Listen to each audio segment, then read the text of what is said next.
जब हम लोग माँ के गर्भ में होते हैं तो क्या होता है, हम लोग संकल्प लेकर परमात्मा से आते हैं। जब बच्चे 3 माह के माँ के गर्भ में होता है तो बच्चे को वो दर्द होने लगता है, तो क्या करता है बच्चा, परमात्मा को याद करता है, जिसको भगवान कहते हैं हम लोग। उस परम पिता परमेश्वर जगदीश्वर जिसको परमात्मा कहते हैं, उस परमात्मा को बच्चा याद करता है। तो क्या कहता है कि हे भगवान, मुझे इस नर्क से बाहर निकाल दो, धरती पर भेज दो, कुछ हम अच्छा कार्य करने के लिए जाएंगे। भगवान कहते हैं बेटा तुम धरती पर जाकर क्या करोगे।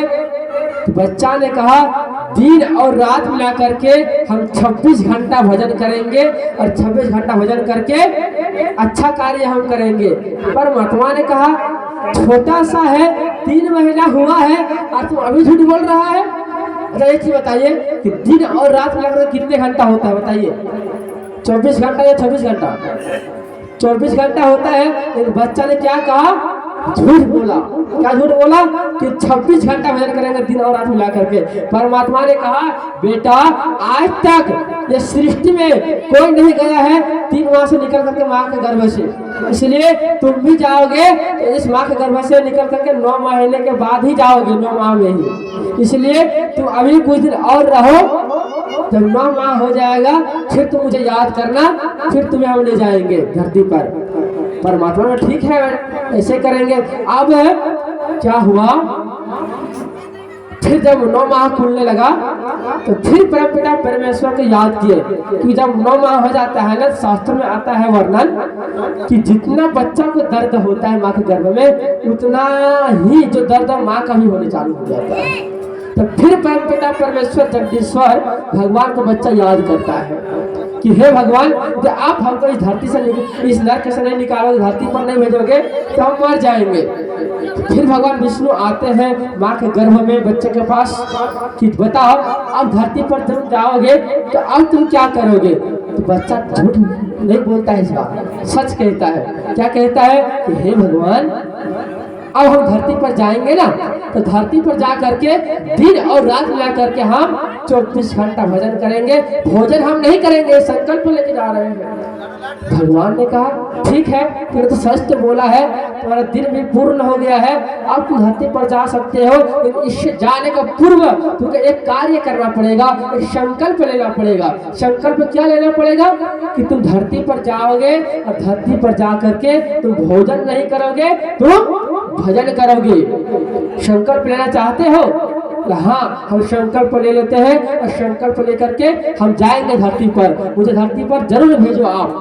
तो संकल्प लेता है, कौन सा मंत्र कहता है, जो मंत्र हम सवेरे संकल्प दिलवाए थे, यही मंत्र भगवत महापुराण में आता है और यही मंत्र जो है उस बच्चों को देता है और संकल्प लेता है। और संकल्प लेने के तुरंत बाद बच्चा क्या है, धरती पर आकर के बैठ जाता है। 9 माह जब हो जाता है तो बच्चा क्या करता है, माँ क्या करती है, जन्म देती है। तो जन्म होता है तो क्या होता है, बच्चा रोने लगता है। रोता है नहीं रोता है, बोलिए आप लोग। जब बच्चा रोता है तो क्या होता है, माँ क्या करती है, दूध पिलाती है, नहीं पिलाती है। तो दूध पिलाते हैं तो शास्त्र कहता है जिस समय आप बच्चे को दूध पिलाए उसी क्षण से व्यक्ति को खाने की जो आदत लगता है ना, वो खाते खाते खाते खाते बचपन से लेकर बूढ़े हो जाते हैं, भजन को भूल जाते हैं और भोजन करते करते शरीर धरती को छोड़ करके उस योग को पहुंच जाता है, जिसको यम लोग कहते हैं, वैकुंठ लोग कहते हैं। अधिकतर व्यक्ति यम लोग ही जाते हैं क्योंकि वो कर्म जो है भक्ति का नहीं करता।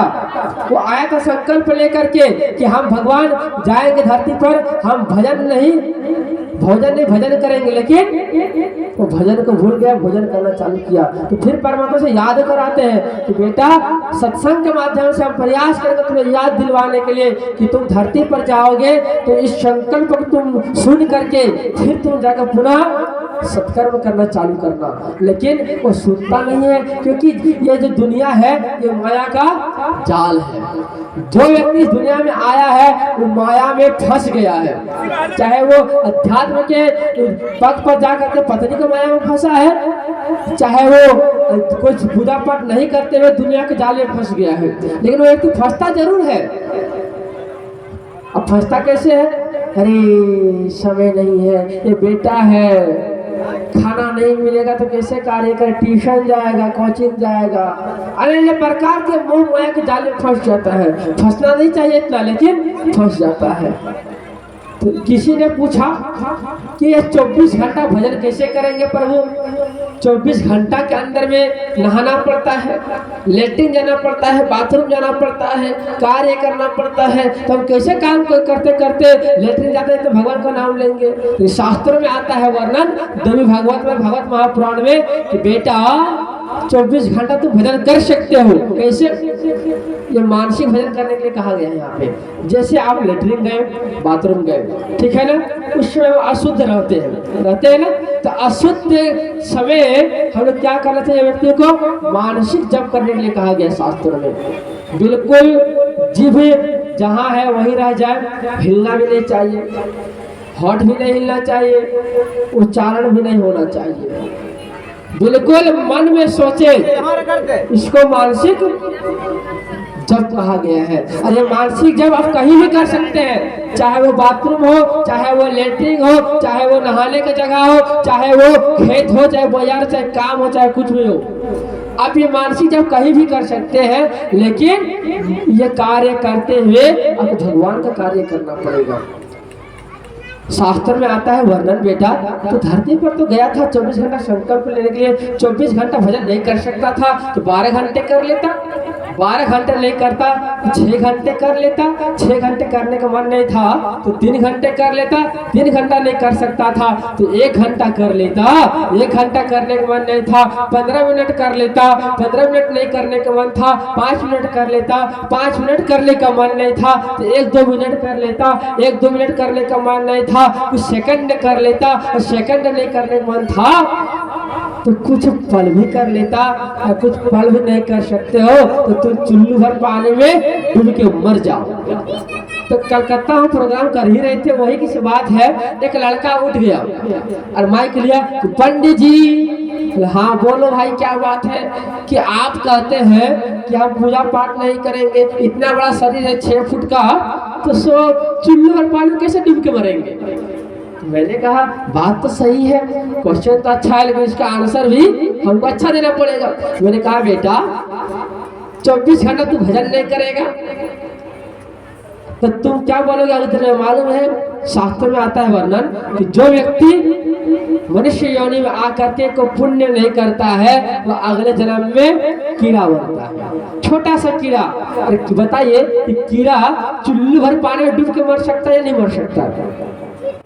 छोटा सा कीड़ा जरा सा पानी में भी वो मर सकता है। तो मैंने कहा बेटा जब तुम भजन पूजन नहीं करोगे तो एक दिन ऐसा आएगा तुम्हारा जन्म होगा कीड़ा का और चुल्लू भर पानी में कहीं डूब के तुम मर जाओगे। बस मनुष्यों का यही है ताकत, भजन नहीं करोगे तो एक दिन जाना पड़ेगा।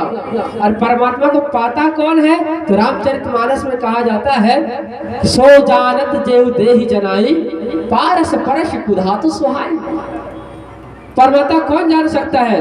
परमात्मा भजन कौन कर सकता है? तो रामचंद्र भगवान कहते हैं कि बेटा जिसके ऊपर मैं कृपा कर देता हूँ, जिसका नजरिया हम सकारात्मक की ओर ले जाता हूँ और जिसके ऊपर मेरा कृपा हो जाता है, जिसको हम आशीर्वाद दे देते हैं, वही व्यक्ति मुझे जान सकता है। जब मुझे जान लेता है पारस परस कुधातु सुहाई, वो व्यक्ति पारस पत्थर की तरह बन जाता है, हीरा के जैसा बन जाता है, मोती के जैसा बन जाता है, वह व्यक्ति साधु संत के जैसा बन जाता है, वो श्रेष्ठ कार्य करने वाला होता है। हम लोग चाहे ना तो पारस पत्थर बन सकते हैं, मणि बन सकते हैं, माँ दुर्गा बन सकते हैं, काली बन सकते हैं, सरस्वती बन सकते हैं, लक्ष्मी बन सकते हैं, लेकिन माँ दुर्गा के बनने के लिए भगवान के पत्नी के जैसा कार्य करना पड़ेगा, जगदम्बा का जैसा व्यवहार करना पड़ेगा। तो आप आज भी इस कलयुग में व्यक्ति भगवान बन सकता है। ऐसे से बहुत संत हुए तो हिमालय में रह करके 700 साल 750 साल तक तो जीवित अभी तक है। क्यों जीवित है? व्यक्ति तो 60 साल जीता नहीं है, तुरंत कब मन हुआ धड़ाम से शरीर जमीन पर गिरा और इसका मृत्यु हो जाती है। लेकिन ऋषि मुनि जो होते हैं वो बहुत दिन तक जीता है। आज से 1.5 महीने की पहले घटना हम बता रहे हैं। बनारस में शिव पुराण की कथा मेरा चल रहा था। शिव पुराण की कथा हम करने के लिए गए थे 5 दिन का, तो कथा हो रहा था। तो जिसके यहाँ ठहरे हुए थे हम, उसके यहाँ एक बाबूजी थे, लगभग बाबूजी के जैसे होंगे। अरे जब आए मेरे पास भेंट करने के लिए तो उनसे हम बातचीत किए। जब हम बातचीत किए तो बातचीत करने के बाद क्या हुआ, उनसे हम पूछे कि बाबूजी क्या बात है, सो आप इतने स्वस्थ लग रहे हैं, आपका एक भी दांत टूटा हुआ नहीं है, तो आपका एज कितना हो गया है। बाबूजी ने कहा कि जानते हैं पंडित जी, मेरा एज अभी 120 साल हो गया है। कितने साल? 120 साल। और देखने में बिल्कुल बूढ़े हैं, एक भी दांत धड़ा हुआ उसका नहीं है, लेकिन उसका एज 120 साल है। और हमको अभी भी लगता है कि एक व्यक्ति जो है अभी भी और 10, 15, 20 साल जिएगा। पूरा टंच है, काम करता है खेत में जाकर के। तो मैंने पूछा ये जिंदगी जीने का और इतना देर कैसे, इसका क्या रहस्य है। उसने कहा वे 4 बजे सवेरे जग जाते हैं, 2 सेर दूध पीते हैं, पता नहीं सेर क्या होता है, और 2 सेर दूध पीते हैं, खाना खाते हैं प्रकृति के अनुसार से, खाद वाला चीज कम खाते हैं, और प्राणायाम करते हैं। ये सब सारा चीज हम करते हैं, और करते हुए पारिवारिक का भी काम करते हैं। और आज हम इतने स्वस्थ हैं, आज तक मुझे बीमारी कभी तंग नहीं किया है, ऐसा व्यक्ति बोला। अब बताइए इस कलयुग में मनुष्य का आयु जो है ना 100 साल की है, लेकिन उस कलयुग में वो व्यक्ति कितना जी गया? 120 साल। तो हम और आप चाहे तो 120 साल जी सकते हैं, हम भी परमात्मा बन सकते हैं, हम भी कृष्ण बन सकते हैं, लेकिन हम लोग कभी बनने के लिए चाहे ही नहीं है, कभी प्रयास ही हम लोगों ने नहीं किया। अच्छा एक चीज बताइए आप लोग, यदि चोर के साथ कोई रहता है तो क्या बन जाता है? बोलिए, अरे जो जानते वही बोलिए, चोर बन जाता है ना। और यदि साधु के साथ रहता तो क्या बन जाता है? साधु बन जाता है। उस जिस प्रकार चोर के साथ रहने से व्यक्ति चोर बन जाता है, जिस प्रकार साधु के संगति करने से व्यक्ति का जो है जिंदगी बदल साधु बन जाता है, उसी प्रकार यदि परमात्मा के सामने आप बैठना चालू कर देंगे तो एक दिन निश्चित है कि आप परमात्मा के जैसे निश्चित बन जाएंगे। ये उपासना का अर्थ क्या होता है? उपासना इति उपासना, जो परमात्मा के साथ बैठता है तो परमात्मा के जैसा बन जाता है। आप प्रैक्टिकल करके देखिए। आप लोग तो खाना सभी लोग बनाते होंगे, तो खाना एक दिन क्या कीजिए, आप भोजपुरी गाना तो हिंदी गाना सुन करके आप खाना बनाना चालू कीजिए, ठीक है। भोजपुरी गाना सुनते हुए या हिंदी गाना सुनते हुए आप खाना बनाइए, फिर उस खाना को क्या कीजिए, आप पूरे परिवार वाला मिलकर खा जाइए। तो कई पतिदेव कहेंगे बनाने भूल गई हो क्या, आज ये खाना में नमक अधिक हो गया है। आप डाले ठीक है, उतना डाले हैं नमक और मिर्ची भी, लेकिन वो क्या बोलेगा, अरे आज मिर्ची अधिक तीखा हो गया, नमक अधिक हो गया। क्यों हो गया? और क्या कहेगा मालूम है? सब आज जाते थे शॉपिंग करने के लिए, ऑर्केस्ट्रा देखने के लिए, गलत चीज के लिए वो बोलेंगे, क्योंकि आपने भोजपुरी गाना सुन के, हिंदी गाना सुन के बनाए। और ठीक दूसरा दिन क्या कीजिए, आप भगवान का भजन गाते हुए, गायत्री मंत्र बोलते हुए, राम राम बोलते हुए, कृष्ण कृष्ण बोलते हुए आप भोजन को बनाइए।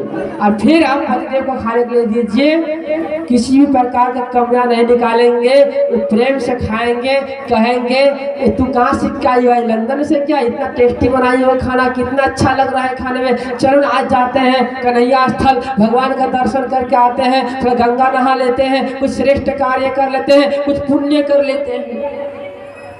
आप एक काम कीजिएगा, प्रैक्टिकल जरूर कीजिएगा, खाना बना करके। अब उतना नहीं कर सकते, सिर्फ खाना बना लीजिएगा बिना लहसुन प्याज का, और बना करके अब भगवान के सामने रख दीजिएगा, और फिर उसको खाइएगा।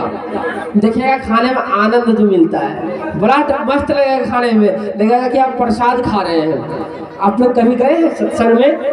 भोजनालय जब होता है सत्संग में, भागवत में, या तो फिर कोई कथाएं वगैरह होती है, जब खिचड़ी खाने के लिए मिलता है, चावल खाने के लिए मिलता है, तो कैसा लगता है?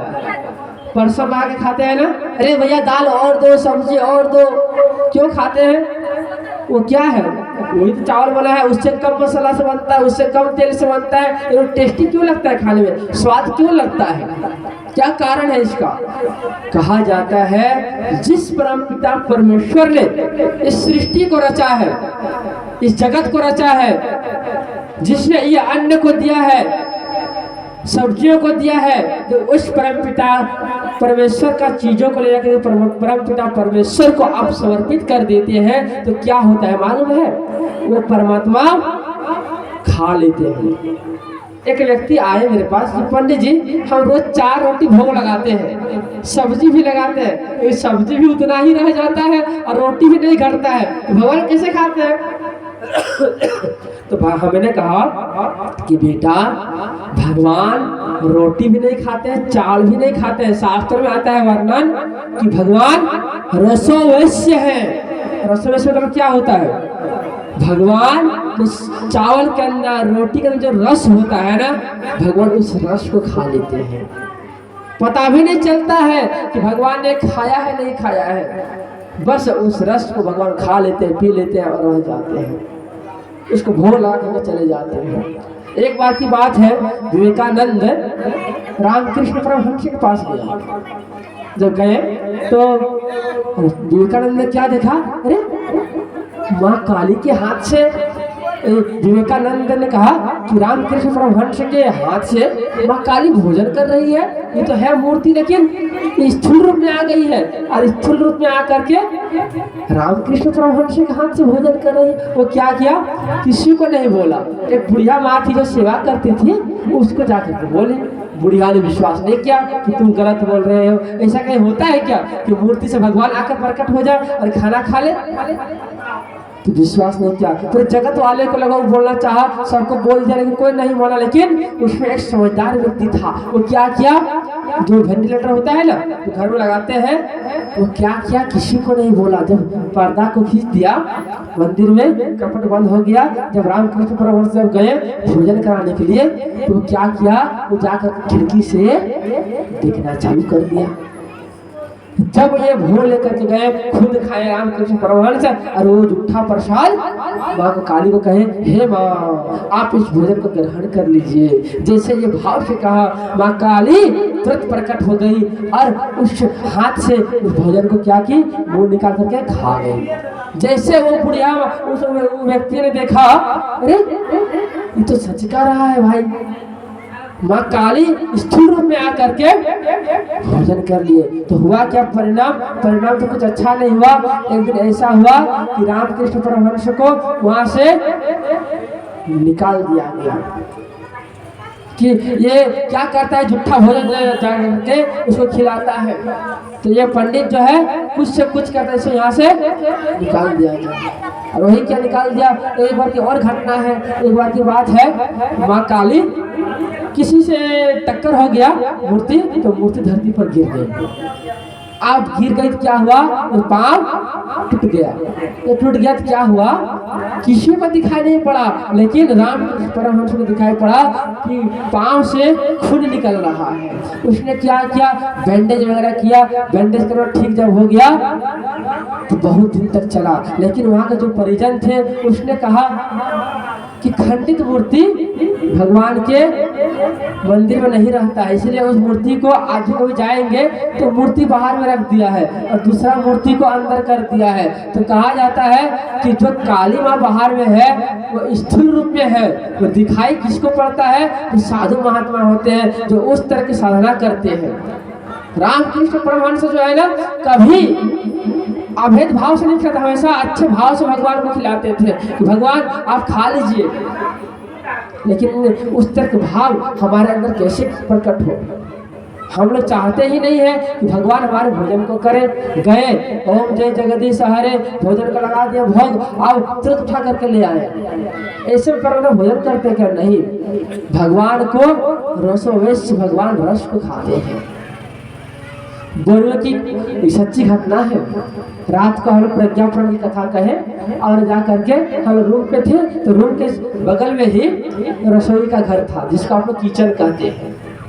है ना। तो रसोई के घर था, तो एक दीदी क्या कर रही थी, भोजन बना रही थी, छरवर छरवर छरवर छोलनी चल रहा था, करछुल जिसको कहते हैं। और कौन सा गाना गा रही थी बोल दे, हम खुल के बोलते हैं, शर्माते नहीं है। मुन्नी बदनाम हुई डार्लिंग तेरे लिए, ये गाना चल रहा था, रात की घटना है, सच्ची घटना है। और ये गाना गा रही थी और इधर क्या चल रहा है, छोलनी करछुल सब्जी बन रहा है। तो मैंने क्या बोला दोस्त को कि जा तो दीदी को बोलो कि इस तरह का भजन नहीं गाए, क्योंकि भजन का प्रभाव खाना पर पड़ेगा और अभी वो हम ही लोग को चिल्लाने वाली है, फिर वो प्रभाव हम लोगों पर पड़ेगा। तो उसने बनाया, मैंने कहा कि दीदी हम ऐसे सो जाएंगे लेकिन इस खाना को हम नहीं खाएंगे, क्योंकि आपने ऐसा गाना गाया है कि डीजे फेल हो गया है। और ऐसा जब खाना आप खिलाएंगे हम लोगों को तो हम लोग का साधना तो बेकार हो जाएगा ना। तो व्यक्ति आज क्या करता है, रसोई घर में जाता है, मोबाइल में लगा देता है कुछ से कुछ और क्या करता है, खाना बनाना चालू करता है। मेरे कहने का उद्देश्य यही है कि जब भी आप भोजन बनाए तो कुछ मंत्र नहीं जानते हैं, अब मंत्र को मत बोलिए, लेकिन क्या बोलिए, राम राम तो जानते हैं, कृष्ण कृष्ण जानते हैं, जो मंत्र जानते हैं, महामृत्यु मंत्र जानते हैं, महामृत्युंजय मंत्र जप कीजिए, जो जानते हैं वही मंत्र बनाते हुए आप भोजन को बनाइए और फिर परिवार में खिलाइए। कभी दुख नहीं होगा, कभी झगड़ा नहीं होगा, कभी कुछ नहीं होगा। मैं गारंटी देकर के जाता हूँ यहाँ से, आप ऐसा करना चालू करेंगे तो कभी दुख नहीं होगा जिंदगी में। और दुख क्यों होता है, रसोई में क्या कहते हैं, कीचड़, कीचड़ किसको कहते हैं मालूम है, शास्त्र में शिव पुराण में आता है वर्णन। आज से कितना दिन पहले सतयुग की घटना है ये, उसी में मेरे व्यास ने लिख दिया है कि बेटा जो व्यक्ति रसोई घर को किचन कहेगा उसके घर में किस किस अवश्य होगा, ये कोई नहीं काट सकता है। हमेशा झगड़ा होगा, कभी कभी बात होगा थोड़ा, तो हमेशा झगड़ा होगा। तो किचन एक उसको कहा जाता है जहाँ हमेशा किच किच होता हो, रसोई घर उसको कहते हैं जहाँ भगवान का हमेशा रस बरसता हो। घर को स्वर्ग बनाने के लिए सबसे पहले जो है माताएं की कर्तव्य होती है, जो चाहे तो घर को स्वर्ग बना ले और चाहे तो घर को नर्क बना ले। आप लोगों ने कहीं सुना होगा कथा वगैरह में कि ये स्वर्ग भी ऊपर होता है और नर्क भी ऊपर होता है, सुने होंगे ना। लेकिन सच सच कहे, गायत्री परिवार के लोगों ने बहुत रिसर्च किया। परम पूज्य गुरुदेव ने कहा है कि बेटा कहीं स्वर्ग और नर्क के ऊपर नहीं होता, स्वर्ग और नर्क जो है इसी धरती पर होता है, इसी भूमि पर, इसी मृत्यु लोक में। तो किसी ने पूछा कि पंडित जी ठीक है आप कह रहे हैं, इसका प्रूफ क्या है कि ये धरती पर स्वर्ग है नर्क है। तो परम पूज्य गुरुदेव ने प्रज्ञा पुराण में लिखा है कि बेटा जिस घर में रोज सत्संग होता है, भगवान का भोग लगता है बिना लहसुन प्याज का, और क्या जिस घर में सारे परिवार जो मिलजुल करके रहता है, अच्छा कार्य करता है और गायत्री मंत्र जाप करता है, महामृत्युंजय मंत्र जाप करता है, वो घर को धरती का स्वर्ग कहा गया है। और फिर कहा ये